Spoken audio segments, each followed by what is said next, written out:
ನಾಯಕನಹಟ್ಟಿ ಗೌಡಗೆರೆ ಗ್ರಾಮ ಪಂಚಾಯಿತಿ ಮತ್ತು ಚೌಳೂರು ಗ್ರಾಮ ಪಂಚಾಯಿತಿ ಎರಡು ಗ್ರಾಮ ಪಂಚಾಯಿತಿಗಳನ್ನು ಗ್ರಾಮ ಯೋಜನೆ ಅಡಿಯಲ್ಲಿ ದತ್ತು ಪಡೆಯಲಾಗಿದೆ ಎಂದು ತಾಲೂಕು ಪಂಚಾಯಿತಿ ತಾಲೂಕು ಕಾರ್ಯನಿರ್ವಹಣಾ ಅಧಿಕಾರಿ ಶಶಿಧರ್ ಹೇಳಿದರು.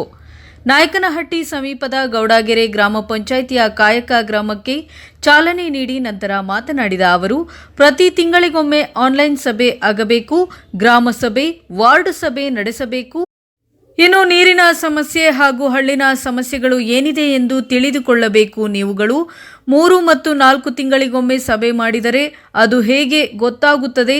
ಪ್ರತಿ ತಿಂಗಳು ಸಭೆ ಮಾಡಿದರೆ ನಿಮ್ಮ ಕಿವಿಗೆ ಹೋಗುತ್ತೆ. ಇನ್ನು ನಿಯಮಿತವಾಗಿ ಸಭೆ ನಡೆಯುವುದನ್ನು ಚೆಕ್ ಮಾಡುತ್ತೇನೆ ಎಂದರು. ಕ್ರಿಯಾ ಯೋಜನೆಗಳು ತಯಾರು ಮಾಡಬೇಕು. ಗ್ರಾಮ ಪಂಚಾಯಿತಿಯ ತೆರಿಗೆ ವಸೂಲಿ ಮಾಡಬೇಕಾಗಿದೆ. ಸಂಗ್ರಹಿಸುವ ಅಧಿಕಾರ ಇದೆ. ಖರ್ಚು ಮಾಡುವುದಕ್ಕೆ ನಿಮಗೆ ಅಧಿಕಾರ ಇದೆ.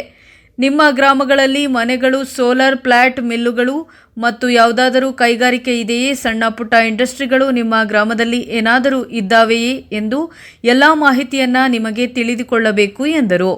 ಅನುದಾನ ಗ್ರಾಮ ಪಂಚಾಯಿತಿಗೆ ಸ್ಥಳೀಯ ಸರ್ಕಾರಗಳು ಗ್ರಾಮ ಪಂಚಾಯಿತಿಯನ್ನು ಹೊರತುಪಡಿಸಿದರೆ ಇನ್ನು ಯಾವುದೇ ಇಲಾಖೆಗಳಿಗೆ ಕಂದಾಯವನ್ನು ವಿಧಿಸಿ ವಸೂಲಿ ಮಾಡುವಂತಹ ಅಧಿಕಾರ ಇರುವುದಿಲ್ಲ.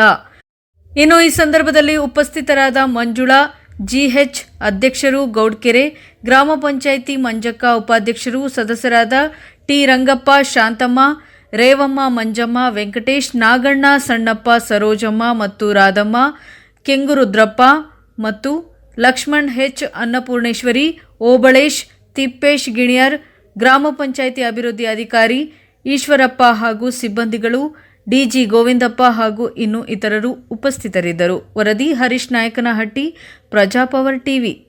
ನನಗೆ ಬರೋಕ್ಕಾಗಲಿಲ್ಲ, ಬೇರೆ ಬೇರೆ ಕಾರ್ಯಕ್ರಮ ಇದ್ದಿದ್ದರಿಂದ ಬರೋಕ್ಕಾಗಿಲ್ಲ, ಚಾಲನೆ ಕೊಡೋಕ್ಕಾಗಿಲ್ಲ. ಹಾಗಾಗಿ ಇವತ್ತಿನ ಬಂದಿದ್ದೀನಿ.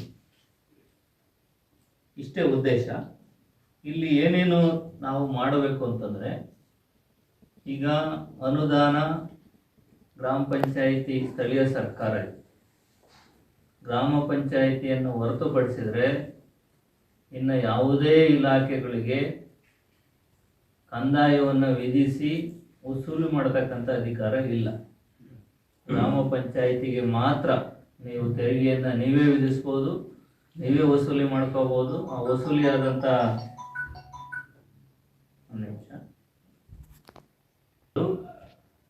ಅದನ್ನು ಬಳಸ್ಕೊಳ್ತಕ್ಕಂಥ ಎಲ್ಲ ಅಧಿಕಾರವನ್ನು ನಮಗೆ ಇದೆ. ಈಗ ಸರ್ಕಾರದಿಂದ ಹೊಸ ನಿಯಮಗಳು ಜಾರಿಯಾಗಿದೆ. ಕಳೆದ ತಿಂಗಳ 17ನೇ ತಾರೀಕಿಂದ ಗ್ರಾಮ ಪಂಚಾಯಿತಿ ತೆರಿಗೆ ದರ ಮತ್ತು ಶುಲ್ಕ ನಿಯಮಗಳು ಅಂತೇಳಿ ಹೊಸದೊಂದು ನಿಯಮಗಳನ್ನು ಜಾರಿ ಮಾಡಿದ್ದಾರೆ. ಹಾಗಾಗಿ ಯಾವ ಆಸ್ತಿಗೆ ಎಷ್ಟು ತೆರಿಗೆಯನ್ನು ವಿಧಿಸಬೇಕು ಅಂತಕ್ಕಂಥದ್ದೆಲ್ಲ ಸುತ್ತೋಲೆ ಕೂಡ ಬಂದಿದೆ. ನಮ್ಮ ಮೀಟಿಂಗಲ್ಲಿ PDO ಅವರು ನಿಮ್ಮ ಗಮನಕ್ಕೆ ತರ್ತಾರೆ. ಅದರ ಸಂಬಂಧ ಮೊನ್ನೆ ಎಲ್ಲ ಜಿಲ್ಲಾ ಪಂಚಾಯತಿನಲ್ಲಿ PDOಸ್ಗಳಿಗೆ ನಮಗೆ ಎಲ್ಲ ತರಬೇತಿಯನ್ನು ಕೊಟ್ಟುಬಿಟ್ಟು ಈ ಥರ ಅನುಷ್ಠಾನ ಮಾಡಿ ಅಂತಲೂ ಕೂಡ ಹೇಳಿದ್ದಾರೆ. ಒಂದು ಆ ನಂತರ ಮುಖ್ಯವಾಗಿ ಈ ಸ್ವತ್ತು ಸಮಸ್ಯೆಗಳ ಬಗ್ಗೆ ತಮಗೆಲ್ಲರಿಗೂ ಗೊತ್ತಿದೆ. ಈಗೇನು ಮಾಡಿದ್ದಾರೆ, ಸರ್ಕಾರ 15 ದಿನಗಳ ಕಾಲಾವಕಾಶವನ್ನು ಕೊಟ್ಟಿದ್ದಾರೆ ಈ ಸ್ವತ್ತು ಕೊಡೋದಕ್ಕೆ. ಹಿಂದಿನ ಥರ ಅವರು ಜನಗಳು ಬಂದು ಗ್ರಾಮ ಪಂಚಾಯಿತಿಗೆ ಅರ್ಜಿ ಕೊಡೋ ಅವಶ್ಯಕತೆ ಇಲ್ಲ.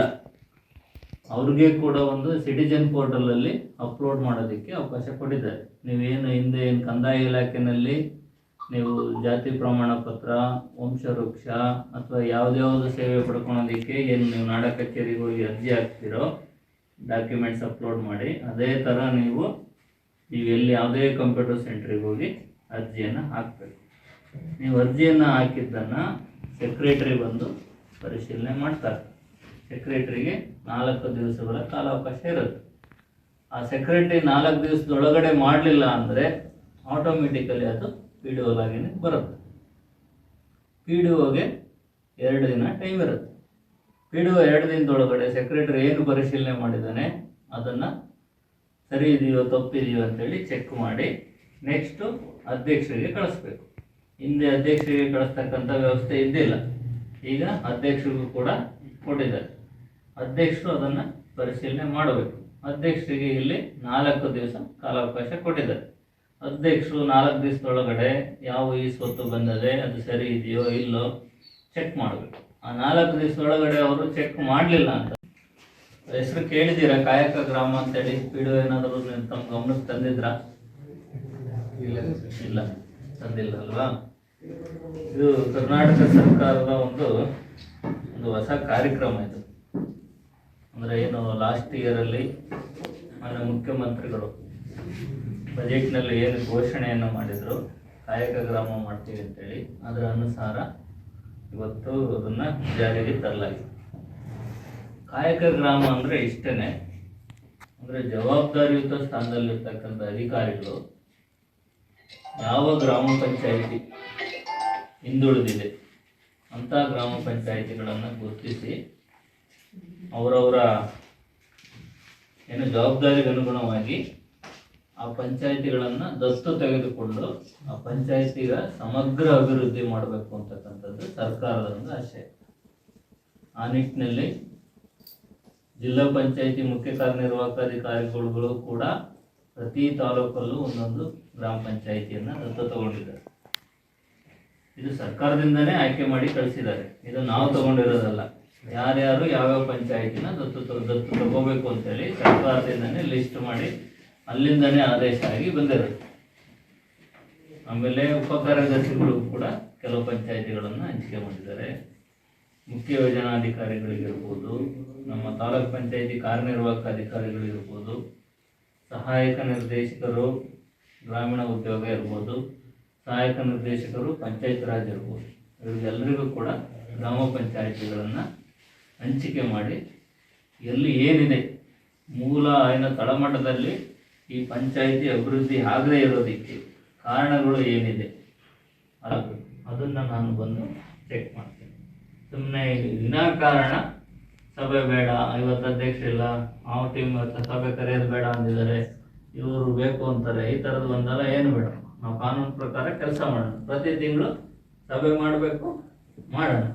ಏನಿದೆ ಈಗ, ಏನಾಗಿದೆ ಈಗ ರೂಢಿ ಅಂತಂದರೆ ಯಾವುದಾದ್ರೂ ಒಂದು ವಿಚಾರ ಇದ್ರೆ ಅಷ್ಟೇ ಸಭೆ ಕರೆಯೋದು, ಇಲ್ಲದ್ರೆ ಬೇಡ ಅಂತೇಳಿ.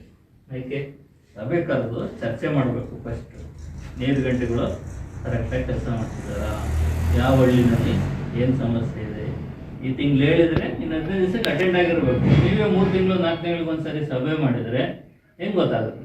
ಈ ಮೀಟಿಂಗಲ್ಲಿ ಹೇಳಿದ್ದು ಇನ್ನೊಂದು ಮೀಟಿಂಗಿಗೆ ಮರ್ತೋಗಿರುತ್ತೆ. ಪ್ರತಿ ತಿಂಗಳು ಮೀಟಿಂಗ್ ಮಾಡಿದಾಗ ಏನಾಗುತ್ತೆ, ಆ ವಿಚಾರಗಳು ಪದೇ ಪದೇ ನಿಮ್ಮ ಕಿವಿಗೂ ಬೀಳ್ತತೆ, ಅವ್ರಿಗೂ ಗೊತ್ತಾಗುತ್ತೆ, ಅಲ್ಲಿ ಕೆಲಸಗಳು ಆಗ್ತವೆ. ಈ ತಿಂಗಳು ಏನು ಡಿಸಿಷನ್ ತೊಗೊಂಡಿದ್ದೀರಿ, ಅದು ಮುಂದಿನ ತಿಂಗಳು ಏನಾಗಿದೆ ಅಂತೇಳಿ ಚೆಕ್ ಮಾಡೋದು.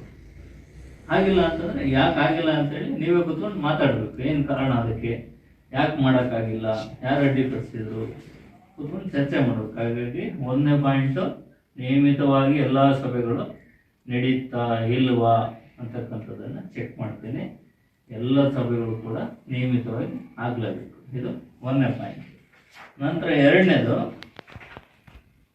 ಯೋಜನೆಗಳು ತಯಾರು ಮಾಡಬೇಕು, ಕ್ರಿಯಾ ಯೋಜನೆಗಳು. ಒಂದೇನಿದೆ, ನಾವು ಫಸ್ಟೇ ಹೇಳಿದೆ, ಗ್ರಾಮ ಪಂಚಾಯತಿಗೆ ತೆರಿಗೆಯನ್ನು ವಿಧಿಸುವ ಅಧಿಕಾರ ಇದೆ, ಸಂಗ್ರಹಿಸುವ ಅಧಿಕಾರ ಇದೆ, ಖರ್ಚು ಮಾಡುವ ಅಧಿಕಾರನೂ ಇದೆ.